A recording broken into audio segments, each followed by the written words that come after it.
Hello, friends, and welcome to Sleep Tight Stories.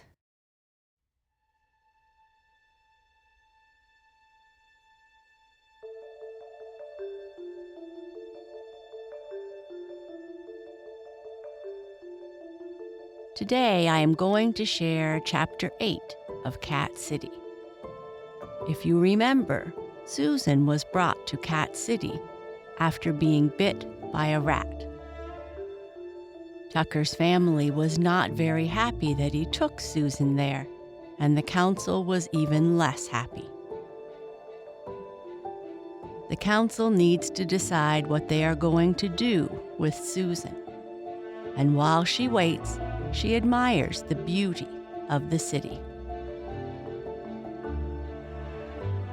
In this chapter, Tucker finally gets his chance to speak to the council and tell them why he brought Susan to Cat City. The rats.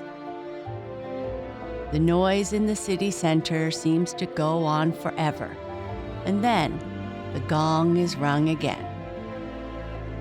When Julian, captain of the guard, arrives to ask some questions, things get a little heated.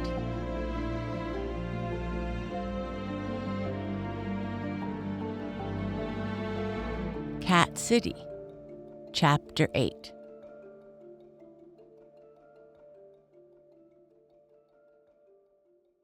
Just when Susan thought the noise would go on forever, the gong sounded for the third time, and silence fell over the cats.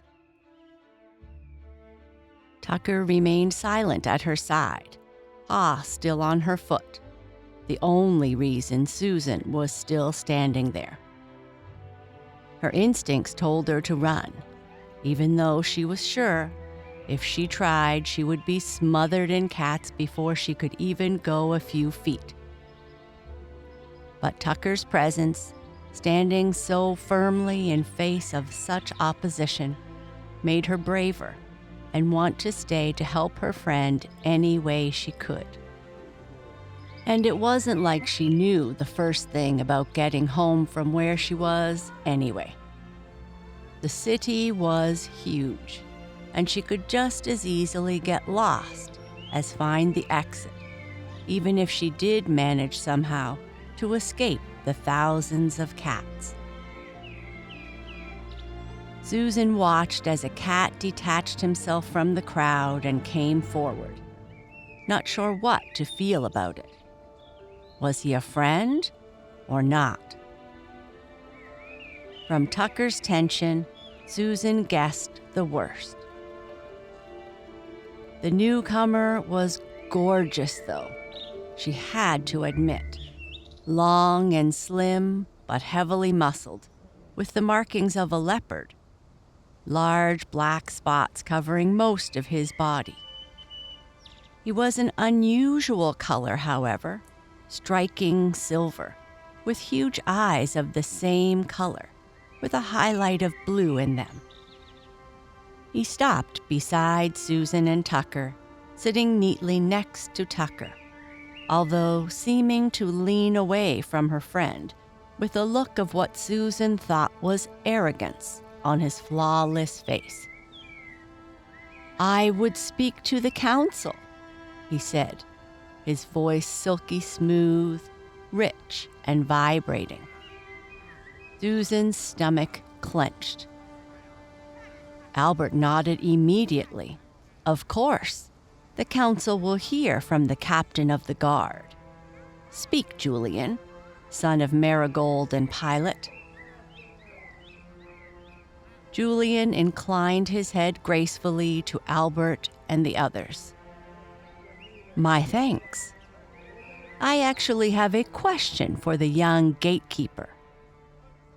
He made it sound like Tucker was a silly child just by the way he said it. Susan started to get mad. Ask, Tucker said simply, and Susan felt pride mix with the anger. Tucker will show him, she thought. Julian who? I would like to see your proof, Julian said simply, not looking at Tucker at all, speaking instead to the crowd of cats.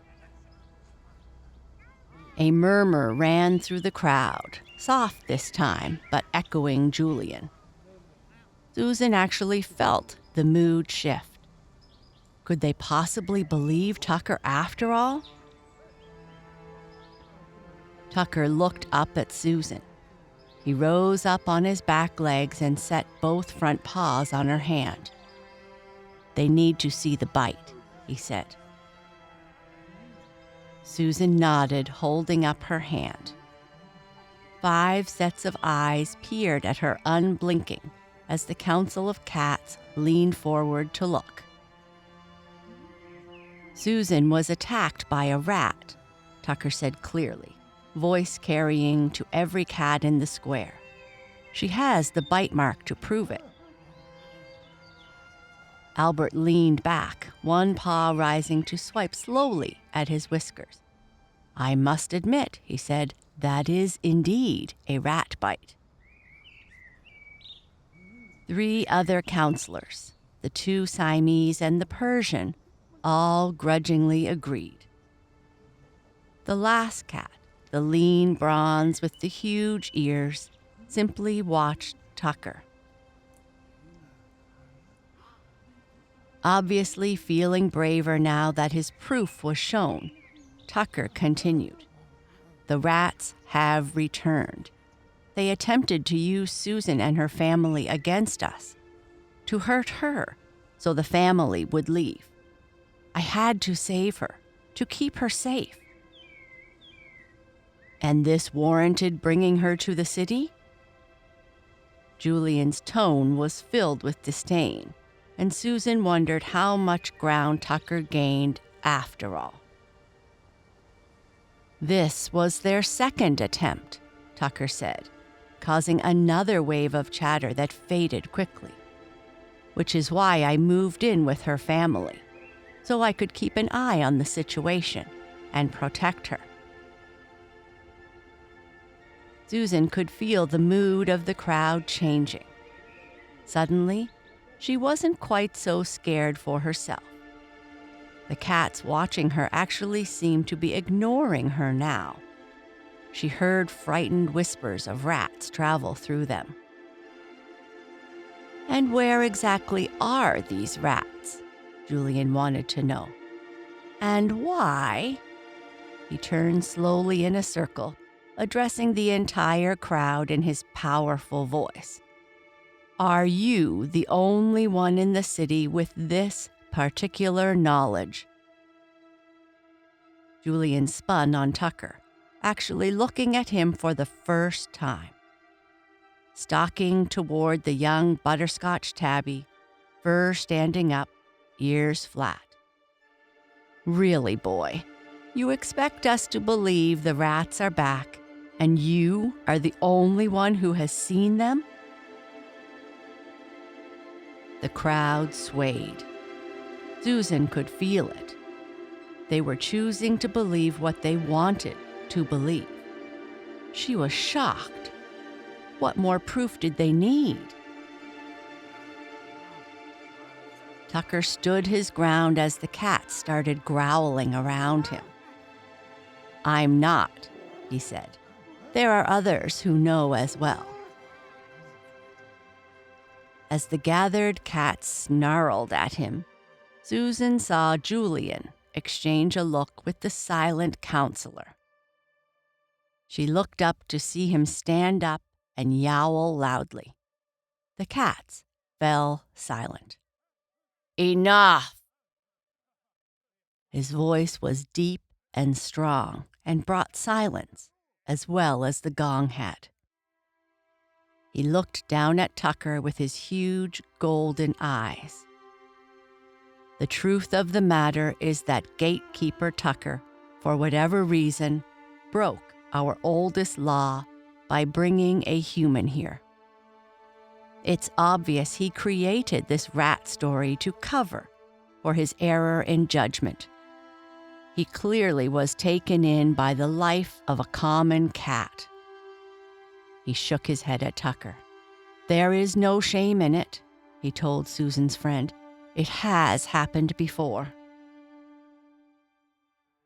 The crowd hissed and meowed, falling in line with the words of the counselor. Susan's anger got bigger. Why wouldn't they listen? She looked down at Tucker and was shocked. Her friend was shrunk so low to the ground, he was almost lying flat. His whiskers and tail drooping, ears flat sideways as he looked up at the counselor who addressed him. She never saw her friend look so sad and hurt, and in that moment, her anger burst past her fear, and she spun on the counsel, cheeks flushed and eyes flashing. "Are you all crazy or something?" she demanded. She was not prepared for the sudden and complete silence. Albert's fur puffed up completely, and he looked so ridiculous, Susan wanted to laugh. The two Siamese were crawling all over each other as the golden Persian shrank back, ears flat against her wide head. Only the bronze observed her calmly. Albert finally managed to sputter at Susan. You can understand us? Everything?" She really would have laughed if she hadn't been so mad. "Of course I can, you ninny," she said. "Tucker told you.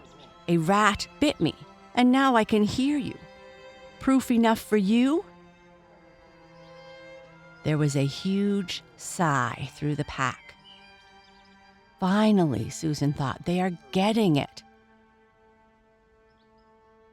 She had no idea, however, how resourceful Tucker's enemy could be.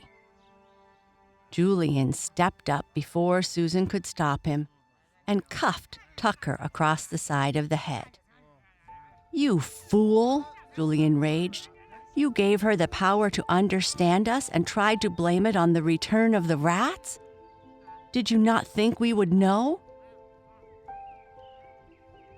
Tucker shrank against Susan's legs, and despite worrying what the others might think, she bent down and lifted him into her arms. The cats hissed at her in shock, but she didn't care. There was no way she was going to stand by and let them hurt her friend for trying to help her. "Leave him alone," she yelled at Julian. "He did the right thing, and you are punishing him for it. You're the liar if you say you don't believe him." Julian's ears flattened again, and he growled at her. "You have just proven my point, human," he said. "He's gotten so common, he needs you to protect him." Susan looked around at the other cats and mentally kicked herself, knowing she was right. She looked down at the beaten Tucker in her arms. "I'm sorry," she whispered, tears welling. "I just wanted to help." Tucker's paw rose and touched the tears. "I know, Susan. Thanks for trying. Please put me down, okay?" She set her friend gently on the ground between her feet. He shook himself. Susan heard a grunting noise behind her and looked back. The 4 guards who had begun her escort were restraining Vinny, although it looked like they had already been through a battle to do it. Susan realized had Vinny been free, Julian would be the one shaking himself now, not Tucker. Susan looked down at her friend who faced the council. "I have told the truth," Tucker said. "The threat is real, whether you choose to believe me or not. I have done what I can." He bowed his head to them, and Susan knew he was done. Her heart went out to him. It must have been so hard for him to stand up to his people for her sake, and she only made things worse. "We will judge your guilt or innocence later, Tucker, son of Cynthia," Albert said. "But that issue is not the one that brought us here. We are in this meeting to decide the fate of the girl." Susan definitely didn't like the sound of that. Neither did Tucker. "I told you," he said. "She didn't do anything wrong. We need to return her to her family." "Are you insane?" Julian snarled at him. "She would tell the humans about us." "I swear I won't," Susan spoke up before thinking. "They wouldn't believe me anyway," she whispered to herself. "Like we can trust her," Julian said. "She's a human. We all know how trustworthy they are." Not for the first time, Susan found herself wondering what happened to the people who lived in Cat City. "She cannot just be returned, Tucker," Albert said. "Measures will need to be taken." "We could wipe her memory," Miku suggested in her hissing voice. "Good suggestion, Miku." Maku leaned over to lick the side of her face in approval. "Thank you, Maku," said Miku. "And waste our precious magic on her?" Julian demanded, although Susan noticed he was far less aggressive when he spoke to the actual council members, voice softening and becoming more like the slimy salesman Dad sometimes brought home for dinner, who called her cutie and lollipop, and tried to get on Mom's good side by complimenting her horrible cooking. "Then what do you suggest, Captain?" Tabitha asked with a soft purr to her voice. "There are a few solutions," he offered, "that would ensure the safety of the city." "Such as?" the bronze cat asked, amber eyes locked on Tucker, who stared back. "We could keep her here," Julian said. "She would remain here for the rest of her life." The crowd of cats didn't like the idea, and quite frankly, neither did Susan. "I don't think so," she said to him. He rewarded her with a hiss. "Silence, human. No one cares what you think." "I'm going to step on his tail the first chance I get," she thought. "If we did so," Tucker spoke up, "her parents would come looking for her and increase our risk of being found." "Agreed," the bronze cat said. "Do you have a suggestion, Kai?" Albert asked the bronze cat. "I leave such matters to our captain," Kai offered mildly. "Please continue, Julian." Julian bowed his head to the council. "She could be put to sleep and returned to her family," Julian offered. "Using our precious magic?" Tucker threw it back at Julian. "Better to erase her memory." "Agreed," Albert said, and the other cats were also nodding. Susan wasn't sure if that was a win or not, but she was grateful that particular item was off the table. "Don't I get a say?" she asked, not caring if she was digging herself in deeper or actually helping her case. "I'm the one being judged here. You don't even know me. How do you know I'll betray you?" "You're human," Julian said. The rest of the cats howled at her, and Susan felt silent. The rest of the council nodded to each other, and Susan felt better. "If she really was marked by a rat," Julian said, "she is contaminated and is at this moment leading them right to us." Again, the silence. This time, however, Susan was really worried. Faced with their own survival, would the cats choose their city over her? "So now you believe me, is that it?" Tucker's tail thrashed against the ground, his ears flattening against his head. "You can't have it both ways, Julian." "The rats have been gone for centuries," Julian snarled, stalking closer. Tucker left Susan and started to circle, body low to the ground, a heavy growling yowl coming from him. We assumed they were gone, Tucker spit back. We were wrong. They found us again, and we are in danger. So pathetic, Julian yowled, eyes flashing, pupils down to slits. Protecting your own skin with lies. What are you afraid of, Julian? Tucker growled. That I'm right and you will actually have to do your job? Julian howled in rage, tossing his head back and forth, tail thrashing, fur on end. Susan stood frozen, unable to help her friend as the two cats faced off.